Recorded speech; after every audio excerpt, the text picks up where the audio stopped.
joining us this morning. Chris Johnson, he works with Barbara McGinnis, and Tim Takacs, elder law attorney, and it's good to have him on. And a chance for some free legal questions, advice if you're looking at a will or some kind of estate along those lines issue you're dealing with.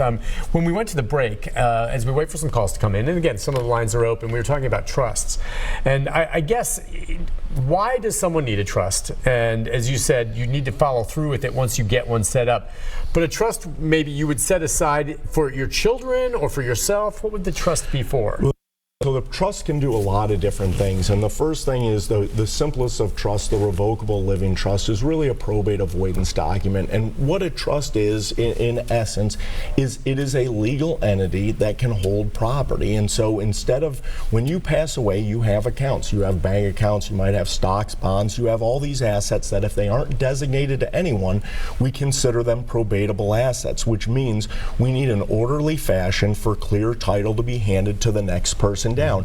Oftentimes people think about that via their will, but the will comes with certain costs. It comes with court costs, it's going to come with attorney's fees, but the most important thing that I think people don't think of is when you file a petition to open probate, you have to list the heirs in the will and the heirs at law if you were to not die with a will, because they need to know, just in case the will is determined to be invalid, who the heirs would be. You have to list their names and addresses, and then you have to list an estimated value of the estate. And what that does is, in today's world with the scammers out there, is it kind of puts a target on people's back. Now here are all these kids that they have an inheritance. They could have a 6-7 figure inheritance, and someone who reads those public filings, they can know, hey, this is someone who might be susceptible to a scam or a fraudulent investment scheme. And so when you do trust planning, you designate everything through the trust, and then your trust has a lot more control. Instead of just going to someone outright, maybe your 21-year-old isn't ready for their inheritance. So maybe you say the trust holds it, pays for education until they're 25, and maybe they get a third at 25 and a third at 30, or a 2/3 at 30.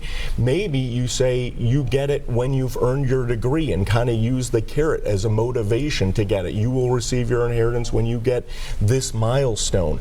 If you have children who have special needs, holding it in trust so not to disrupt other benefits, if it's a properly structured trust. All of those things are vitally important and can do so much more with your estate plan other than simply just avoiding probate. All right, we've got a call, maybe with regard to a trust, and we'll go to it right off the bat. Well, Evan just called in. Evan, good morning. What's your question or comment, Evan? Yes, in terms of elder law, if someone can be mentally incompetent to stand trial and not be prosecuted, can an elder person maybe suffering from dementia be mentally incompetent to stand trial and not be sued because they're not in control of their cognitive functions?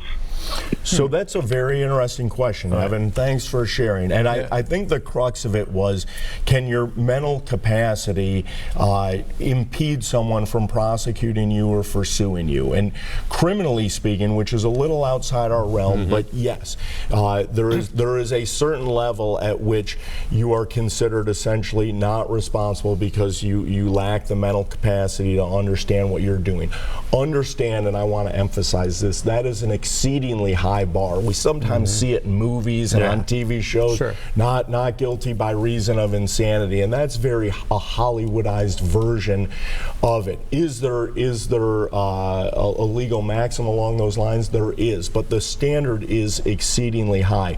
In the civil realm, I think I'm going to shift more towards what we do and not on the suing someone, but can you get to a point where you are not able to, shall we say, sign legal documents? We need a conservatorship, which is, now Tim always told me, if you can, get power of attorney. Absolutely. Conservatorship is the last thing that I would want to consider doing, say for instance, if my folks got that bad, because that's basically taking away their independence completely. It's exactly what it's doing, and what I liken it to, because most of us in today's world kind of understand, we've played around with word processors, Microsoft Word or something to that effect.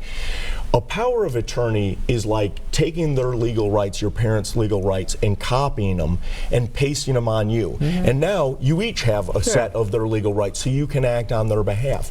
However, when you do a conservatorship, it's like using the cut and paste function. You are truly cutting their rights away and pasting them on someone else. And why that's important is the courts are very reluctant to do it. They do it, but there's, again, an exceedingly high bar. You have to go to a court to get the conservatorship? Oh, absolutely. Okay, and sometimes the conservatorship is it more likely that the person you're seeking to get the conservatorship for is going to be objecting to that? Or are they going to be cooperative? Well, that's a funny question. So I think it really runs the gambit. I think there are some people that don't even know what's happening. And they'll say, okay, whatever. They don't know. They don't even really realize. Then there are some people, I think, understand this is probably for the best, and there are some people that will fight it. And now the good news is we call them the proposed ward, and what happens is they get assigned an attorney ad litem by the court. That's an attorney whose sole job is to look out for no one but their best interest. Right. And so if I'm the petitioner, oftentimes a family member, I petition the court to do it. I have my attorney, my parent or whoever I'm trying to get conservatorship over will be assigned their own independent attorney, and they will really look over me and make sure I am the right person. The reason, one of them, I mean, there are many reasons you want to avoid them, but one of them is when family members disagree and you need a conservatorship, sometimes they will fight. And those are the worst kind of fights, because you think about how ugly just a custody battle can be.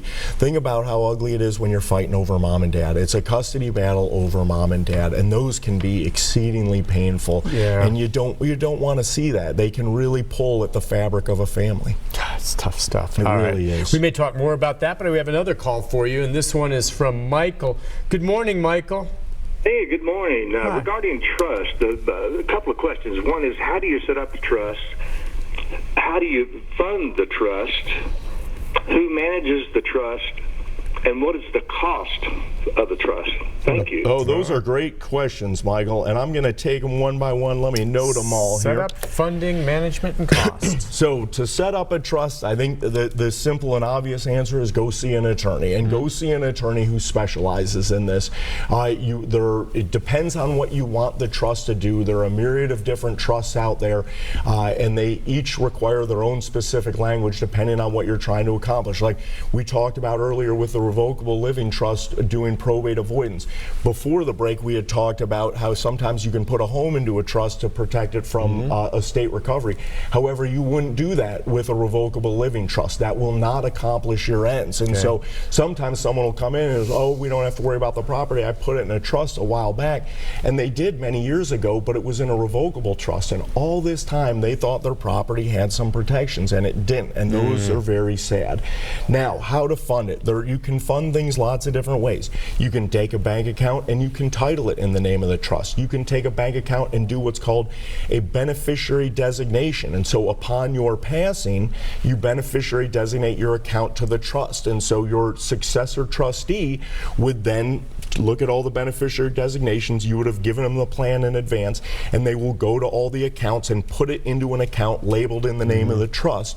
And then what they will do is they will follow the criteria you laid out in the trust about where this money is to go. With a home, you can deed a home into the trust. That's another way of funding a trust.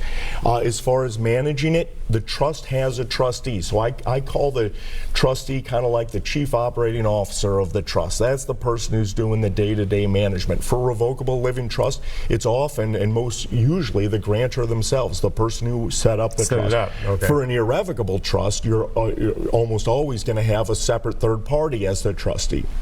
And that person is going to manage the funds that you placed in there. As far as the cost, it varies wildly. Depending on what you're trying to do and the complexity, it would be inappropriate, I think, to put any number out there. I think when you go and meet with a reputable attorney, and you can look them up online, you'll see the ones quickly that seem to know what they're doing through client reviews and whatnot. And what you can do is go in there, and I always say, comparison shop. Don't feel like, hey, I went into this attorney's office, I have to do that. You can ask around a little bit, but remember the old adage, you always do get what you pay for. And so the legal documents are not the place to kind of scrimp in your life, if you know what I mean. I can see why, because they're going to be with you for a while too. And now, that's right. The difference between an irrevocable and a revocable trust, why just the term, people say, well, revoke means take away. Irrevocable means you can't take it away. So what? And it really is. It boils down to something just that simple, Nick. So with a revocable trust, I can change it. I can amend it. If I set up a revocable trust, I can do almost anything I want to it to undo it, amend it, change it, and get it the way I see fit as it goes on. With an irrevocable trust, what I am truly doing is giving up legal title to the asset that I am putting in it. So with a revocable, I can put my house in it and a month later say, I want my house out of the trust for a myriad of different reasons. When I do it with an irrevocable trust, it's just that. It's irrevocable. I have given it away. Why would anyone do an irrevocable? So an irrevocable trust, in the tin care planning, for instance, so they have a 5-year look-back clock on gifts, on transfers of assets for less than fair market value. Yeah. So if I put my home in an irrevocable trust, what I have done is I have given away legal title, and it's managed maybe for my children, but maybe I don't want to give my home to my children. Maybe they're still of that age. They haven't gotten married yet, or maybe you don't like them. Maybe you don't like them. I'm not sure if that's the one I'd go with. But if you were concerned about them, maybe they were having financial struggles. If I just deed the home outright to my children, then what happens is now it is vulnerable to their problems and their foibles, and I don't want that to happen. When I put it into the irrevocable trust, it's protected from all that, and it's managed in accordance with the terms of the trust. Okay, so yeah, that's interesting. You've got the two different ones that you can go with. Is there a breakdown? I mean, does everyone need a trust? Or that last caller, I would have liked to have asked him, what he was thinking about why he would want to set up a trust. I mean, there are a lot of people that go through life that don't have trusts, but they, what is it that someone like Michael would maybe be seeking a trust for? Well, and I think we've hit some of them. Probate avoidance, estate and again, planning. probate avoidance means keeping you out of court when someone dies. That's right. Meaning that everything's been specified, you don't have to have a judge decide. Exactly. Okay. Estate planning. I want my things to flow in a manner, and maybe doesn't a will do that? A will does that, but it does that through the court oversight and with all the pitfalls that I said before that maybe you don't want to go through. And for some people, probate is perfectly fine, and there are some times where we want to go to probate. There are clients that I have where I say, listen, we want judicial oversight and judicial scrutiny over this, because inherent in the word trust planning is trust. You got to trust that trustee is going to do thy bidding. Sometimes we see news stories where trustees run afoul? We have seen them, and it's very troubling. Meaning that they start dipping into this. Can the trustee get access to some of the assets? Well, by definition, they have access to the assets because they're the ones managing them. They have an authorization to do it. But what they're doing is they're violating their duty. And so that is a serious breach of duty. And for a trustee to mismanage trust funds, I mean, there will be liability for that, and the courts will punish them justly. Because trust planning is often done outside the scope of judicial scrutiny, which some people want, and that's okay. But if you're going to do that and then mismanagement and violate your obligations and your duties as trustee, the court will look very unfavorably on that, and rightfully so. Yeah. With you on that. All right, listen, we'll take a break. We come back. Yes, we can take more calls, 737-7587, a couple of good ones there. We'll continue covering a lot of the other realms here, and touching bases maybe more on power of attorney, both financial and medical. That's right. And how you can do both or just one, and how they come about. And if you have any questions along those lines, some good ones on trusts or maybe on wills, others, we'll be back right after this.